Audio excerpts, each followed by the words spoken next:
ഭാര്യയും ഭർത്താവും ഒരിക്കലും ഒരുമിച്ച് പോകില്ല എന്നുള്ളത് ഉറപ്പാണ്. പക്ഷേ ഡിവോഴ്സ് കേസ് കോടതിയിൽ നീണ്ടു പോവുകയാണ്. അത് വർഷങ്ങളോളമായിട്ട് കോടതിയിൽ പെൻഡിങ് ആണ് ഈ ഡിവോഴ്സ് കേസ്.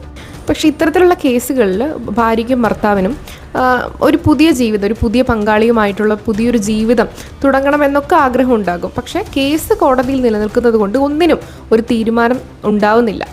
ഇത്തരത്തിലുള്ള കേസുകളിൽ സുപ്രീം കോടതിയുടെ ഒരു പുതിയ നിർദ്ദേശം, അത് ഭാര്യയ്ക്കാവട്ടെ ഭർത്താവിനാകട്ടെ വളരെയധികം ഹെൽപ്ഫുള്ളായിരിക്കും ഈ ഒരു പുതിയ നിർദ്ദേശം.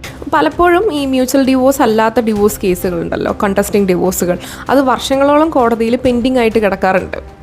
എന്നാൽ ഇത്തരത്തിലുള്ള കേസുകളിൽ ദമ്പതികൾ കാലങ്ങളായിട്ട് പിരിഞ്ഞ് താമസിക്കുന്നവരായിരിക്കും. അവർ തമ്മിൽ പരസ്പരം യാതൊരു തരത്തിലുള്ള ബന്ധവും ഉണ്ടാവുകയില്ല. എന്നാൽ പോലും ഇങ്ങനെയൊരു ഡിവോഴ്സ് കേസ് കോടതിയിൽ പെൻഡിങ് ആയിട്ട് കിടക്കുന്നത് മൂലം അവർക്ക് മറ്റൊരു ജീവിതം തുടങ്ങാനോ അല്ലെങ്കിൽ പുതിയൊരു പങ്കാളിയുമായിട്ട് പുതിയൊരു ജീവിതം ആരംഭിക്കാനോ ഒന്നും സാധിക്കുന്നില്ല. ഇത് ശരിക്കും പറഞ്ഞാൽ നമ്മുടെ ഒരു ലൈഫ് തന്നെ ഇല്ലാതാക്കുന്നൊരു അവസ്ഥയാണ് അല്ലേ. അപ്പോൾ ഇത്തരം കോംപ്ലിക്കേറ്റഡ് സിറ്റുവേഷൻ ഇപ്പോൾ നമ്മുടെ സമൂഹത്തിൽ നിലനിൽക്കുന്ന ഒരു സമയത്താണ് സുപ്രീം കോടതിയുടെ വളരെ സങ്കീർണമായിട്ടുള്ള ഒരു നിർദ്ദേശം വന്നിരിക്കുന്നത്. അപ്പോൾ ഇത്തരം സാഹചര്യങ്ങളിൽ കീഴ്ക്കോടതികളിലെ വളരെ ദീർഘമേറിയിട്ടുള്ള കോർട്ട് പ്രൊസീഡിങ്സിനൊക്കെ കാത്തു നിൽക്കാതെ തന്നെ ആർട്ടിക്കിൾ 142 ഇന്ത്യൻ കോൺസ്റ്റിറ്റ്യൂഷൻ പ്രകാരം അതിലെ പ്രത്യേക പവർ ഉപയോഗിച്ച്, അധികാരം ഉപയോഗിച്ച് സുപ്രീം കോടതിക്ക് തന്നെ നേരിട്ട് വിവാഹമോചനം നേടിക്കൊടുക്കാൻ വേണ്ടിയിട്ട് സാധിക്കും എന്നുള്ളതാണ്.